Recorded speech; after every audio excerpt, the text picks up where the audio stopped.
Bueno, estamos con el doctor Jorge Maciel, tucumano, Sí. ginecólogo, que escribiste un libro que se llama Crítica Moral a la Sociedad. Exactamente. Contanos un poco cómo nace este libro y cuál es el planteo que querés hacerle a la sociedad con este título que moviliza, ¿no? Bien. Y provoca. Exactamente. El libro es un ensayo que yo escribí a partir de textos de filosofía que leí, que es justamente la importancia de la moral en nuestra sociedad, partiendo de la base del rol de la moral en el individuo, en la familia, en la sociedad en general, en la clase política, en el individuo como ente político, o sea, el ciudadano, el rol de los distintos poderes teniendo como base la representatividad de la voluntad y las necesidades del pueblo, y al final cierro el libro con una crítica hacia la justicia, por lo menos la crítica que habitualmente nosotros hacemos. El libro yo inclusive se lo dedico a un profesor que tuve en el secundario, profesor de lengua y literatura, José Marcos Cobo. Que ¿Dónde hiciste el secundario? En el Colegio Sagrado Corazón. Sagrado Corazón. Donde él nos hizo un ejercicio, buscar distintas definiciones de las palabras principios, valores, moral, arte y encontrar la vinculación, la relación entre todas ellas. Y a su vez, me gusta mucho un filósofo que se llama Immanuel Kant, un filósofo prusiano, que trabajó mucho sobre cómo es el funcionamiento de la razón humana a la hora de elaborar conocimiento, pero también el rol de la razón humana en cuanto a la ley moral que tiene en cada uno de los seres humanos como guía. O sea, vos creés en el planteo que cuando dice todos nacemos con un código de valores. Lo que tenemos que hacer es que con nuestra razón descubrirlo y llevar una vida en conformidad con esa... Exactamente, él inclusive decía que para cualquier persona, independientemente de su nivel educativo, la razón era clara. Los principios y valores de la razón estaban establecidos. Lo que cambia es cuánta importancia le da cada uno a la moral, quién la respeta y quién no. Y ahí es donde yo considero que es la educación que recibe cada persona, no solamente la educación técnica, la educación científica, que puede ser la educación de la escuela, de un tercero. Sí, la enciclopédica. No exactamente. Sino la educación que uno recibe en cuanto a principios y valores. ¿Y dónde uno recibe esa educación en primer lugar? En la familia. ¿Dónde se constituye la calidad humana de un ser humano? En la familia. Claro, es el primer agente socializador con el que nos encontramos en la vida. La primera sociedad que nosotros conocemos es nuestra familia. Y la segunda familia que nosotros conocemos es la sociedad, que puede reforzar esos principios y valores o cambiarlos, tanto para bien como para mal, porque esa persona luego cuando sale a la calle se enfrenta con una realidad, se enfrenta con normas de vida, con reglas de juego, que de pronto ponen en valoración todos esos principios que tuvo y esa moral y esa entereza que tiene. Y es lo que puede llevar que una persona pueda desviarse del camino de la moral o pueda reforzarlo en la sociedad, según las normas que la sociedad tiene, porque la sociedad también educa. Doctor Jorge Maciel, ¿qué importancia le asigna usted a la moral para la vida de una persona, para la vida de una sociedad, para el funcionamiento de una democracia? Todo. La moral establece qué es lo que está bien, qué es lo que está mal. Yo no creo en el concepto de mi moral, yo creo en el concepto de la moral. Lógicamente, como seres humanos somos imperfectos. El bien supremo, que es el objetivo final de esa moral, no es posible por las imperfecciones que tenemos el ser humano en un 100%, pero es la meta que tenemos que tratar de alcanzar. Sin moral no podemos ser buenos ciudadanos. Sin moral no puede haber buenos gobernantes. Sin moral no puede haber buenos padres, no puede haber buenos profesionales. Y es el estatus moral de cada una de las familias que compone una sociedad lo que lleva al estatus final de la moral de esa nación. Y yo creo que de ahí parten los problemas que tenemos en distintos ámbitos a nivel nacional, tanto en economía, como en educación, como inclusive en seguridad. Entonces, es sobre eso que se debe trabajar. Ahora, es interesante su planteo porque pone en el centro de la discusión la felicidad y el desarrollo de los países. Cuando uno recorre el mundo, se da cuenta que hay muchas sociedades que no son exitosas porque lo son desde el punto de vista económico, sino porque cada uno de los ciudadanos con los que uno se encuentra sabe que tiene principios y valores morales que respeta. Por eso hay orden, por eso hay respeto, por eso hay consideración, por eso hay buen trato, por eso hay puntualidad, por eso hay formalidad en las relaciones. Pero vos mencionaste una palabra clave que creo que es la meta que uno se pone, la felicidad. Y yo coincido con Kant en algo. La finalidad de nuestra vida no es la felicidad. La finalidad de nuestra vida es ser dignos de la felicidad. Bien. O sea, la finalidad es cumplir con la moral por el solo hecho de cumplir con la moral. Inclusive yo soy agnóstico, si bien yo durante muchos años fui católico, fui a un colegio católico, siendo católico, yo hoy soy agnóstico. Yo no tengo ninguna garantía que el día que me muera exista un cielo, donde me premien, o un infierno donde me castiguen. Pero yo tengo que cumplir con la moral por el solo hecho de cumplir con la moral. Y es ese cumplimiento de la moral, el hecho de que vos te sientas satisfecho con el cumplimiento de la moral, lo que te tiene que generar esa felicidad. Y a su vez esa felicidad no tiene que ser el objetivo de tus acciones, no tiene que ser esa luz al final del camino. La luz en tu camino tiene que ser pura y exclusivamente la moral. Y la felicidad será una consecuencia en la medida que vos cumplas con la moral. Porque muchas veces el hecho de hacer lo correcto no nos trae felicidad. Muchas veces cumplir con lo que es correcto nos puede traer hasta un perjuicio personal y lo tenemos que cumplir igual. En el caso que uno recibe agresiones por hacer lo que es moralmente correcto. En el caso que uno de pronto recibe un préstamo y está pasando una situación económica mala y de pronto ese dinero hay que devolverlo igual, no me lo puedo quedar. Y eso a mí me genera un perjuicio. Entonces, si uno se focaliza en su vida pura y exclusivamente en la felicidad, y esa felicidad no tiene un valor moral, yo hasta puedo generar un perjuicio, porque no a todos les genera felicidad la misma cosa. Y el otro problema de la felicidad, que nunca se puede saciar a un 100%. Claro. ¿Qué pasa con aquellas personas que les genera felicidad el hacer un daño a otro? Una persona que es sádica. Y ejemplo hubo muchos, que inclusive estuvieron a cargo de naciones. Ahora es muy interesante porque usted dice, la Iglesia Católica enseña, tengo que tener un buen comportamiento para ganarme el cielo. Usted se crió con esa formación y usted cambia y dice, me tengo que comportar bien para poder satisfacerme yo mismo y lograr la felicidad y además beneficiar a los otros. Te lo digo más básico, me tengo que portar bien porque me tengo que portar bien. Bien.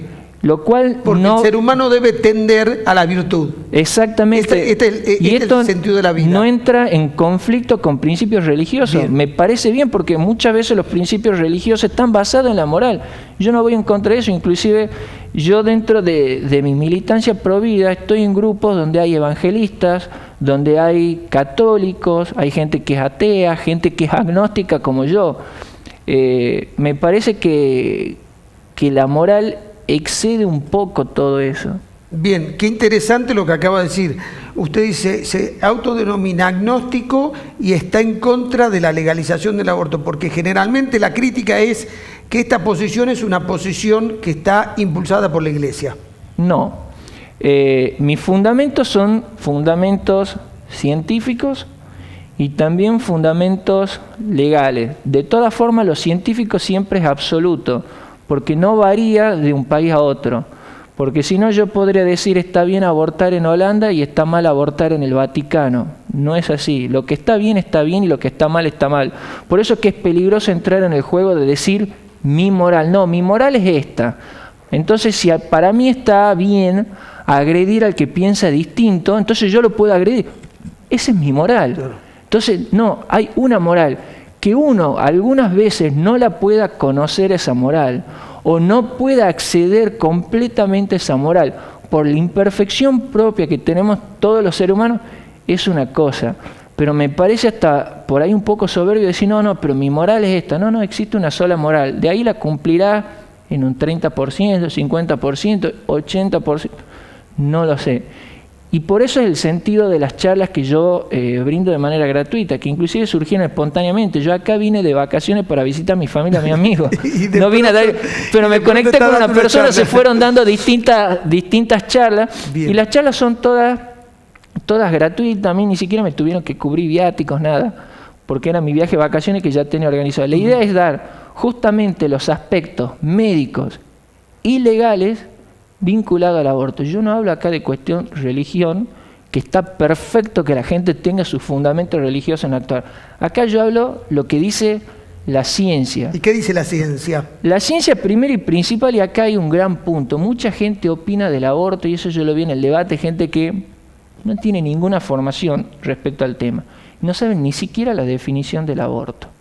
Ejemplo, el aborto es la finalización del embarazo hasta las 20 semanas cuando el feto no alcanza los 500 gramos, el medio kilo. Pedir un aborto a las 24 semanas es un error garrafal. Ya no es aborto, es parto. Será por vía vaginal, será mediante cesárea.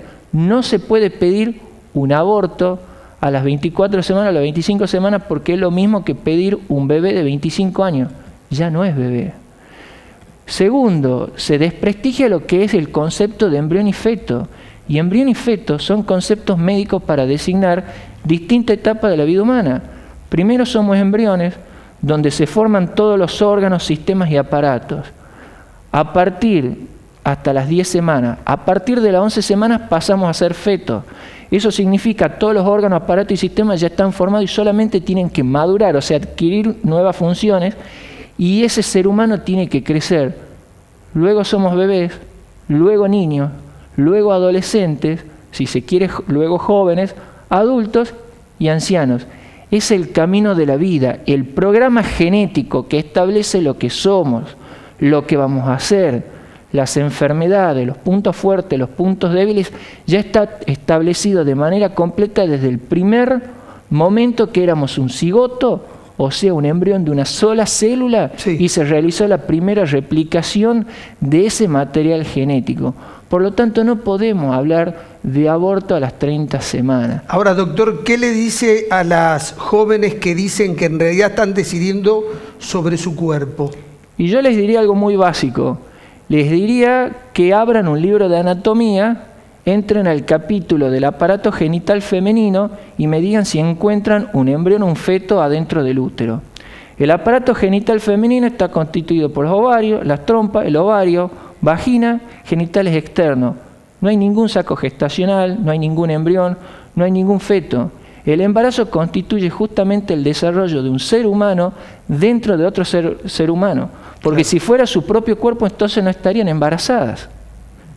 Y ese es el concepto básico de la gestación. Por cuestiones de la biología de los mamíferos, y en este caso de la especie humana, la gestación se realiza durante aproximadamente 37 a 41 semanas, contando a partir del primer día de la última menstruación dentro del vientre de la mujer. En el caso de las hembras de las especies del género de las aves, los reptiles, el óvulo fecundado tiene una cubierta rica en calcio, es depositado en el exterior y esa gestación continúa en el exterior, que eso es el huevo. En el caso del hipocampo, el famoso caballito de mar, los óvulos fecundados son depositados por la hembra dentro del vientre del macho, y el macho es el que tiene la gestación, sí, y el parto, y eso a uno o a otro miembro de la especie, al macho o a la hembra de cada especie, al comparar esos distintos tipos de gestación, no lo hace más madre o menos madre, más padre o menos padre, por si tiene la gestación o no tiene la gestación, si la gestación está afuera, si está dentro. Son cuestiones de biología. No estás decidiendo sobre tu propio cuerpo, estás decidiendo sobre otro cuerpo. La mujer no tiene dos cabezas, la mujer no tiene dos corazones latiendo, no tiene dos pares de brazos, dos pares de piernas. No decide sobre su propio cuerpo, decide sobre su propio cuerpo al momento de arreglarse, de hacerse una cirugía plástica, de realizarse modificaciones corporales, no al momento de matar a un ser humano que está con vida y que ya inició su vida y que inclusive está amparado con derecho a la vida y reconocido como persona desde el mismo inicio por nuestra Constitución, por nuestro Código Penal, por nuestro Código Civil y hasta por los tratados internacionales que la Argentina firmó en su debido momento. Bien, doctor, hay quienes sostienen que los embarazos se realizan igual y forma clandestina y por eso mueren las mujeres. Los abortos. Los abortos, perdón. Entonces, que legalizando el aborto se podría prevenir la muerte de las mujeres. Para empezar, en todo aborto muere alguien. Muere ese niño por nacer. Y eso es algo que la gente tiene que saber. La figura del niño por nacer no es capricho mío ni de ningún miembro de los sectores pro vida. Está estipulada en todas esas normativas legales que te mencioné. Y tiene un derecho a la vida. Entonces, eso para mí es como decir, bueno, aquel que utiliza drogas endovenosas hay que darle una jeringa estéril para que no se contagie de HIV. Yo dándole jeringas estériles evito que se contagie de HIV. Es verdad, lógicamente, realizando el aborto un profesional con todas las medidas de asepsia y antiasepsia disminuye las complicaciones. Seguro que sí, es verdad, no voy a mentir en eso. Pero de la misma forma, la idea no es darle a quien consume drogas endovenosas una jeringa estéril, sino que no se drogue. De la misma forma, la idea es evitar un embarazo no deseado con un buen programa de educación sexual, con buenos principios y valores morales, con contención médica, psicológica, social y estatal de todas las mujeres en situación de vulnerabilidad, no tan solo en el momento del embarazo, sino antes. Está demostrado a través de muchos estudios científicos que aquellos países que cubrieron las necesidades básicas de la población, vivienda, agua potable, sistema de cloaca, educación y obviamente acceso a salud, disminuyeron la mortalidad materna, la mortalidad infantil. Ni qué hablar, ni qué decir de aquellos países que tienen programas serios de educación donde todo funciona a la perfección. Pero legalizando el aborto estaríamos legalizando el asesinato de un ser humano y estaríamos yendo de normas de mayor jerarquía como la Constitución Nacional que en el inciso 23 del artículo 75 establece la protección del niño durante el embarazo. Estaríamos violando el artículo 19 del Código Civil, que salió hace poco, en el 2005, que establece que se considera persona desde la concepción. Estaríamos violando la Convención de los Derechos del Niño, que tiene rango constitucional porque está incorporada en el inciso 22 del artículo 75 de la Constitución Nacional, donde la Argentina hizo la salvedad y la aclaración que se considera niño a toda persona desde la concepción y hasta los 18 años. Es persona. Una mujer no puede gestar algo que no sea una persona. Una vaca no está gestando una lagartija, está gestando un ternero. Una mujer está gestando un ser humano. No podemos establecer el comienzo del ser humano y de la persona de manera caprichosa en algún momento de ese camino. Algunos hasta inclusive llegaron a decir que el ser humano no se puede considerar como persona antes de los 2 años de recién nacido, porque hay que esperar que desaparezcan todos los reflejos innatos. ¿Qué hacemos con esa postura? Entonces yo creo que acá lo que hay que brindar es contención, y a mí me llama la atención que existe justamente una red de contención que se originó en una ciudad que se llama Villa Regina, que está en la provincia de Río Negro, que es la que dio origen al 0800 Provida, que brinda este tipo de contención, que ya tenía firmado un convenio con el Estado para el financiamiento y que el Estado a último momento bajó ese convenio. Sin embargo, ese 0800, al igual que muchos grupos de ayuda pro vida, sigue funcionando en la actualidad y sigue asistiendo a todas las mujeres que cursan embarazos con situación de vulnerabilidad con financiamiento propio, que es lo que sucede normalmente con la actividad que realizamos todos los Provida. No tenemos financiamiento externo y evidentemente no tenemos ayuda estatal. ¿Por qué? No sé, tendrá otra orientación el gobierno. Doctor Jorge Maciel, muchas gracias. No, por favor, gracias a vos. Un gusto. El gusto es mío.